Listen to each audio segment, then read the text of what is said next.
another question is, what dietary changes and lifestyle would be important to consider to either support natural healing or prevent breast cancer? Yeah. Just in general. Yeah. So it's kind of the same plan, whether you're talking about health restoration or prevention, because it's all about health promotion. So eating a nutrient-dense, whole food, plant-based diet that does not include grains. So I often just recommend a low glycemic diet because I think that's good for everyone.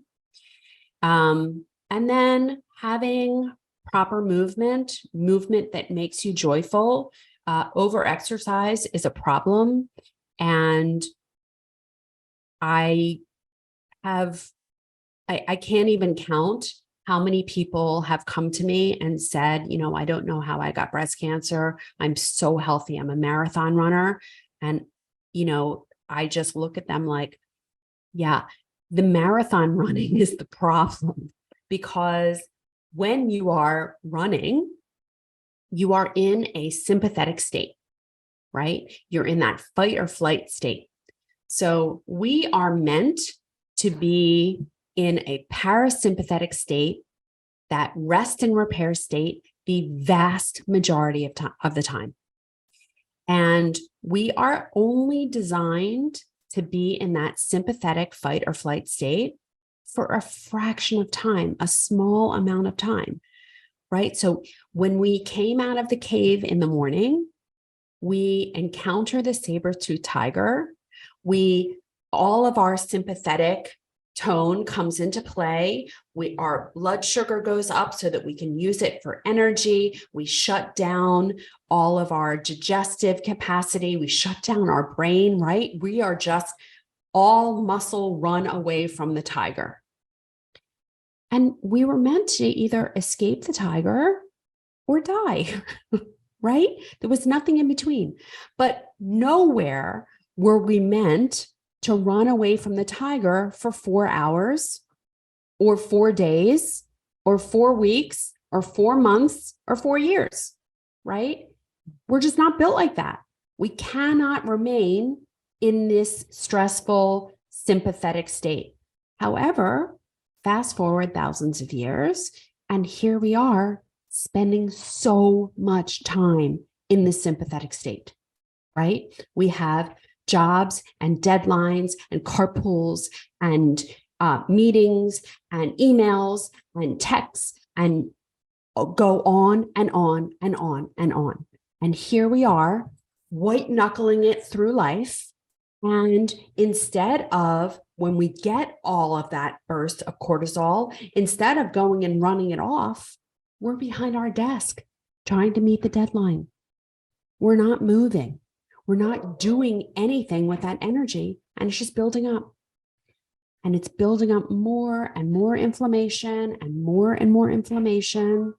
And because all that cortisol causes us to raise our blood sugar, it also raises our insulin like growth factor, raises our growth hormone. And here we are a couple years down the line with a cancer diagnosis, because we didn't do anything with that energy and we never reset. We don't get into that parasympathetic state. We don't spend enough time in that parasympathetic state. And while we're on that topic, I do think that we should talk about sleep, because we are a society that values waking hours. And guess what? We have completely deprioritized sleep, right? We spend so much time in this sympathetic state that we never get the wind down. We never get the kind of cut off. And so we are awake for way too long. We are over consuming everything. We're over consuming food. We're over consuming drink. We're over consuming light. We're over consuming energy. We're over consuming oxygen. We're over consuming information. And then we're not sleeping. Sleep is where the healing happens. And if you are not sleeping, you are not healing. The major time our body detoxifies is when we sleep. Guess what? if you're not sleeping, you're not detoxifying. So we need to completely reprioritize. We need to get out of that sympathetic state. We need to promote that parasympathetic rest and repair state. We need to value sleep. We need to prioritize sleep. We need to create sleep hygiene and sleep environments that are promoting sleep. And we need to protect that, right? We need to have hard boundaries around that. That is so true. And I think that is one thing that if we have this stressful kind of a day, and we are seated at a desk and we don't have that, we have to find some way, sometimes like when I remember when my children were small and they would have an encounter with a family member who brought a lot of stress. And I would drive them home. I would listen to all the chatter in the back and I'd be like, we lived on a cul-de-sac and I'd be like, okay, get out. And some of them would walk, some of them would skip, some of them would run, and they would do it just for a small little, amount of time. And they would release that excess energy that was otherwise going to get pent up. I wish I would have taken that advice from myself. I know.